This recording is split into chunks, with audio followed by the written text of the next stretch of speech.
What is going on, guys? I'm Watch Ergo, and today we are here with my '07 Saturn Sky Redline, and we're gonna fix the climate control that we thought we had fixed before. So now, instead of us not having any heat, which was the original problem, if you turn the climate control temperature knob one notch off of cold, it goes to full heat, and if you go back down that last notch, it turns fully cold.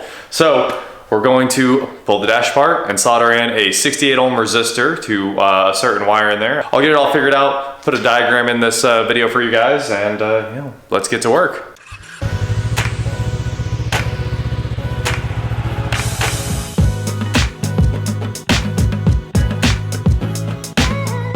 First things first, if you have a place to do the work, hopefully you have a roof over your head while you're doing this, take the top down because it'll probably make your life easy. So we'll just hit the button for the flip ups, and let's get rid of this top.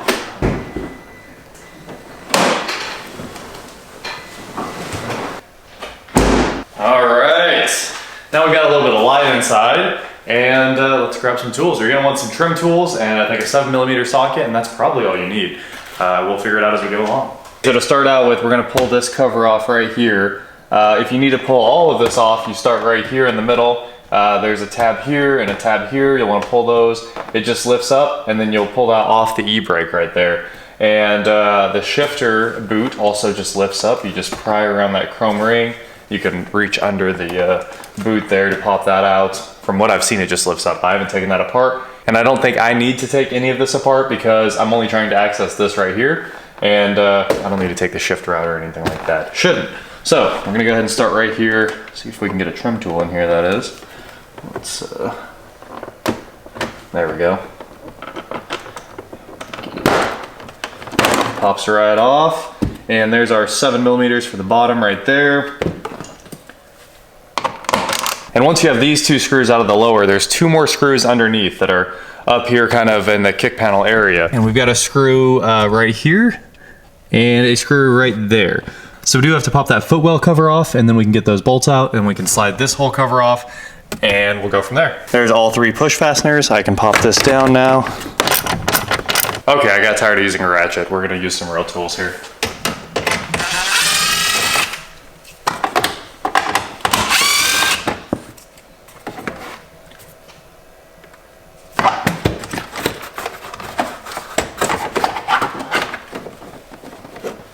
Okay, so we've got a connector right here under this vent.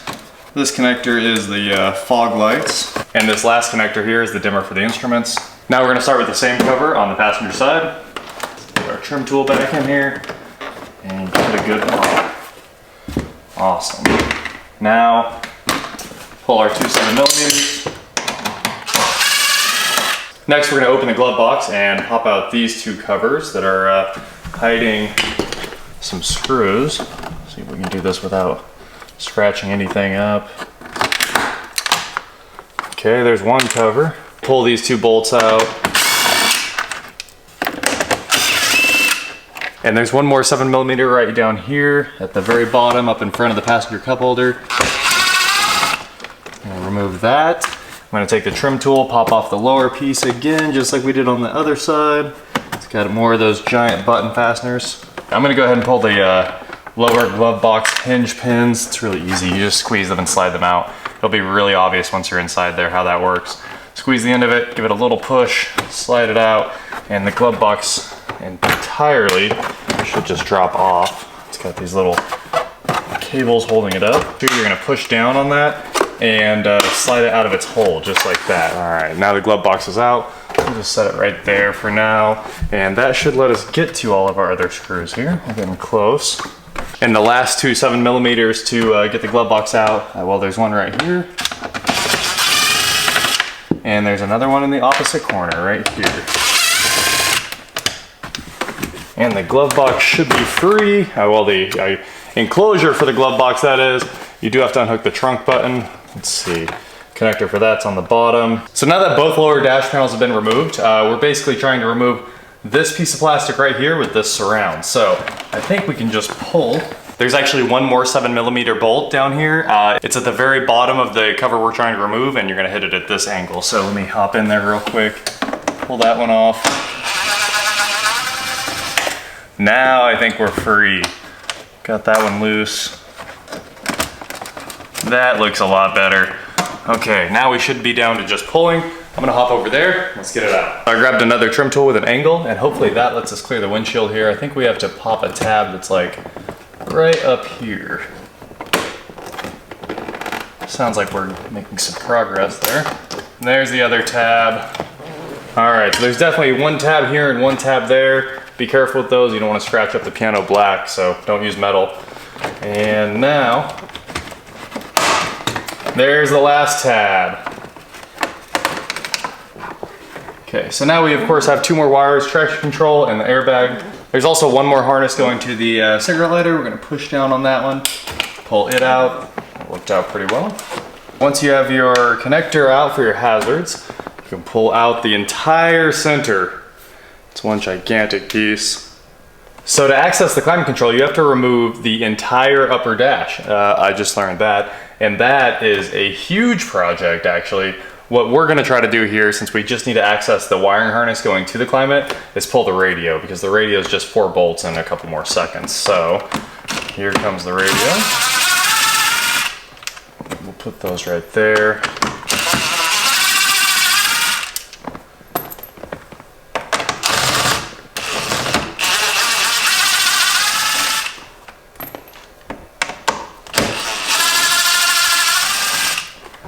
Slide our radio out real quick.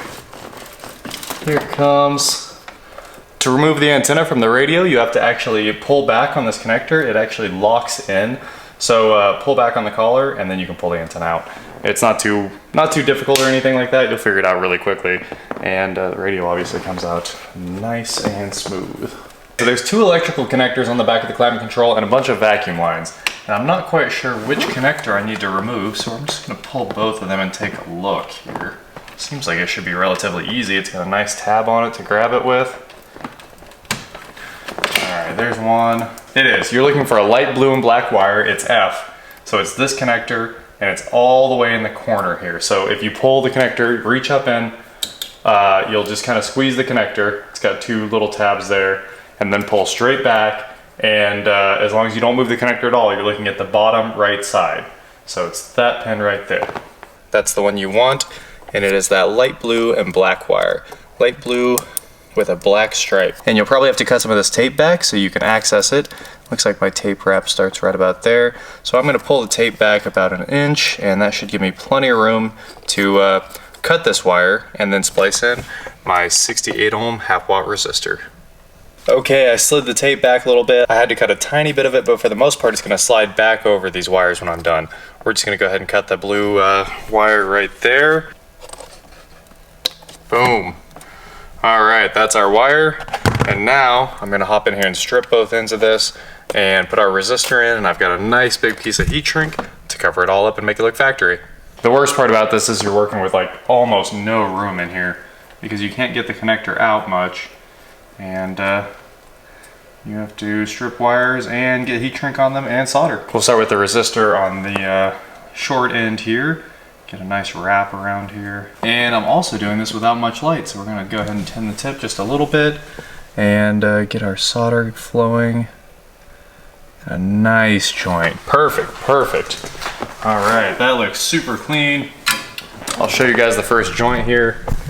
You can see that. I'm gonna trim that leg off the resistor, and then we'll repeat after I slide the heat shrink on. Don't forget to slide your heat shrink on if you wanna make this look nice. And we have the other side of the wire twisted around our resistor. Now we're gonna add a little bit of solder. Let me get the gun tin again. Cool. All right, time to solder the other lead.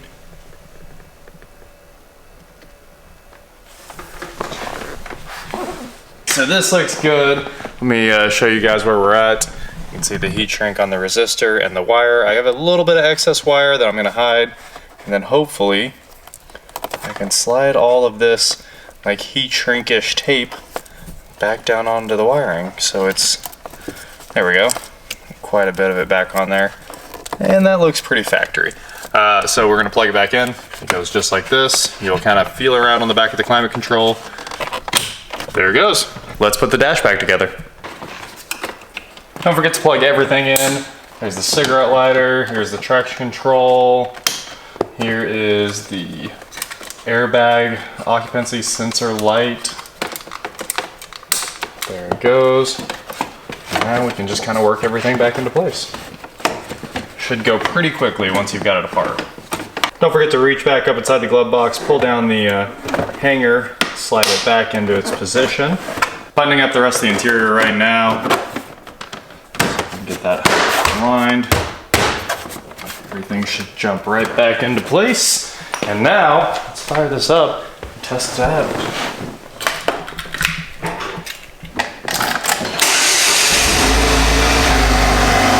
Interesting. There we go. All right, here comes our actual climate control test. The coolant temp is at 196 degrees. Put that back on my boost gauge. And we have a burning hot air coming out of the vents. So, let's go all the way to cold. And yeah. All right, so we have cold. It's getting down there. That's getting colder. And let's see if we can get a little bit of a mix. Not quite burning. I think that did it. Amazing. Now it doesn't just go straight to full hot. It does exactly what the resistor said it would do. Let's go up a little bit more. Nice and warm. And like 2 notches above cold is nice and cold. I wish I had my infrared thermometer. That answers some questions for us. But I mean, I can tell from my hand that it's working very well. Cold's cold, hot's hot, and in between is not burning your hands off, which is pretty much ideal. This heater works so good. It does. It's amazing. We actually just drove it for a while. It's 50 degrees outside. We have the heat all the way up, and the sky is killer at keeping you warm when it's freezing outside. So, the resistor fix, it's not all that complicated. Don't be scared of it. Just find a 68 ohm half watt resistor or a 60 ohm. It needs to be somewhere in that range, and it does need to be a half watt resistor. And yeah, get in there with your soldering iron, cut that light blue wire with the black stripe, go from there. You guys can see the diagram in this video, and I hope you get it knocked out on yours if you're having issues with the climate control. So, that is it for today, guys. Please like, share, subscribe, do whatever you want to do, and I will talk to you next time.